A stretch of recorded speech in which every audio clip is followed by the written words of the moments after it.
खबर इंदौर में भी देखिए, हमने आपको बताया उज्जैन से तो तस्वीर सामने आई, इंदौर से भी ऐसी ही तस्वीर सामने आई, जहां गरबा पंडाल में कुछ युवक घुसते हैं, अपना नाम गलत बताते हैं और सिर्फ यहां तक बात नहीं है, छेड़खानी का प्लान था, तैयारी कुछ और थी। चेकिंग करने पर आपत्तिजनक चीजें भी मिली हैं। रिपोर्ट आपको दिखा रहे हैं।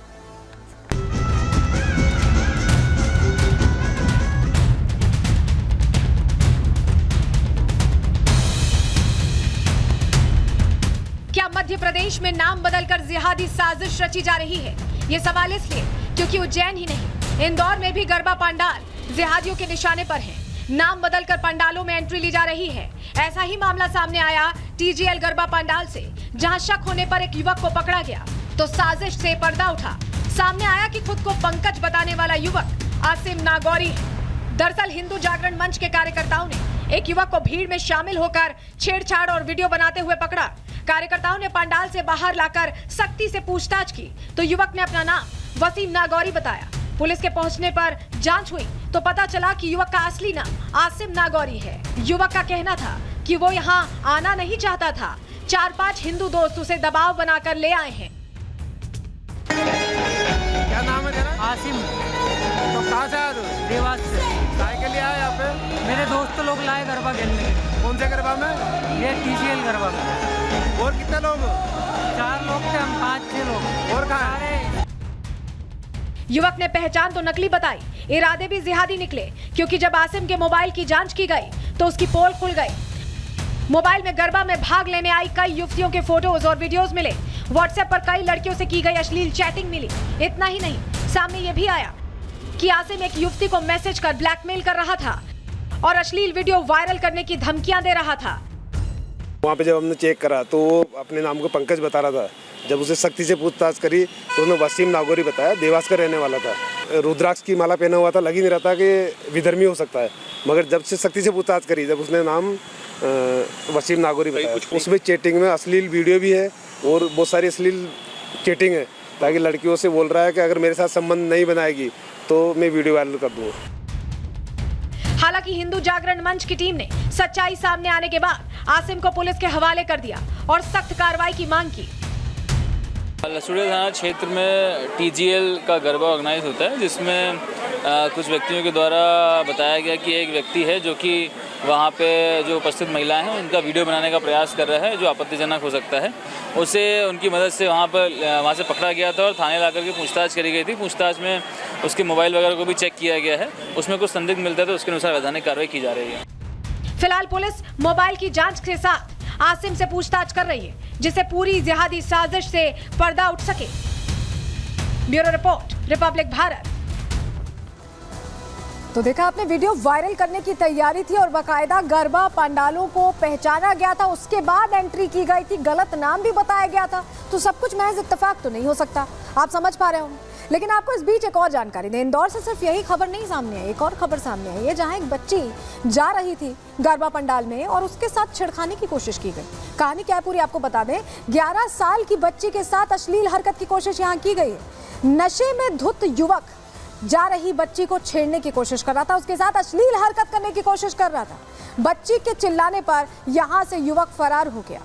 बच्ची ने घर पहुंचकर अपनी मां को पूरा घटनाक्रम बताया है और उसके बाद आरोपी के खिलाफ पॉक्सो एक्ट के तहत केस दर्ज किया गया है। देखिए किस तरह की मानसिकता के ये है, वो गरबा जा रही थी और उस दौरान इस तरह से छेड़खानी की कोशिश की है। किस तरह से कार्रवाई कर रही है पुलिस, ये भी हमने जानने की कोशिश की। पुलिस अधिकारी का क्या कहना है, सुन लीजिए पहले।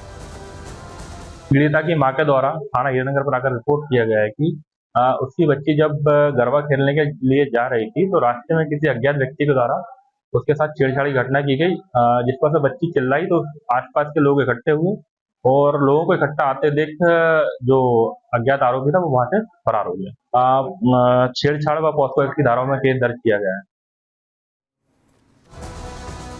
और चलिए एक और तस्वीर आपको दिखा देते हैं जहां छेड़खानी की कोशिश की गई है। आपको बताएं ये जो पूरा मामला है ये हिंदू जागरण मंच की वजह से सामने आ गया है। बच्ची को किस तरह से यहाँ ले जाकर छेड़खानी करने की कोशिश हो रही थी, तस्वीर तो हमने आपको दिखा दी, जानकारी हमने इसको दे दी आपकी।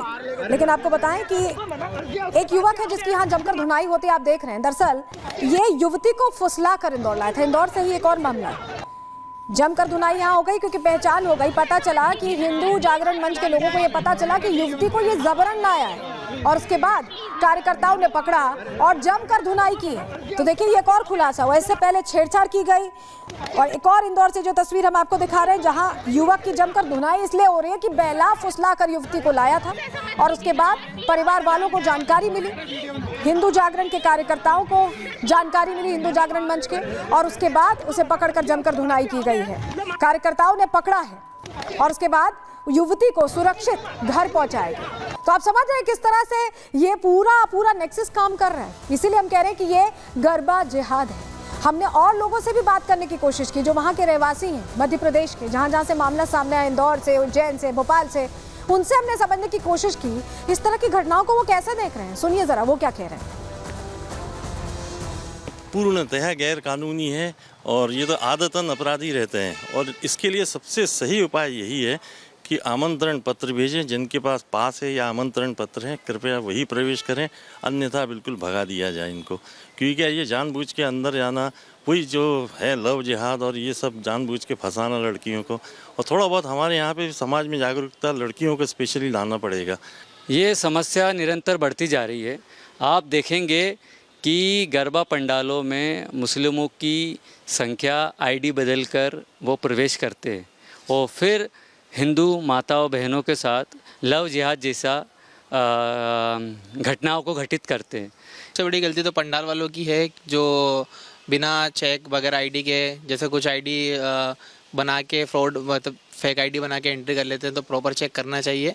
और जो पंडाल वाले बगैर आईडी चेक किए बिना एंट्री देते हैं तो उन पर सख्त कानूनी कार्रवाई करनी चाहिए और मेरे हिसाब से तो उनको जेल होनी चाहिए। उनमें ज़्यादातर मुसलमानों का नाम आता है। अब क्यों आता है वो सोचे मुसलमान लोग। रणनीति तो है ही, कोई प्लानिंग है। उनके धर्म में लिखा है जिहाद करो और कब्जा करो, ये लिखा है उनके धर्म में, तो उसको फॉलो कर रहे हैं। वो धर्म का कारण कर रहे हैं, आपके कारण नहीं कर, हिंदुओं के कारण, उनके धर्म में लिखा है।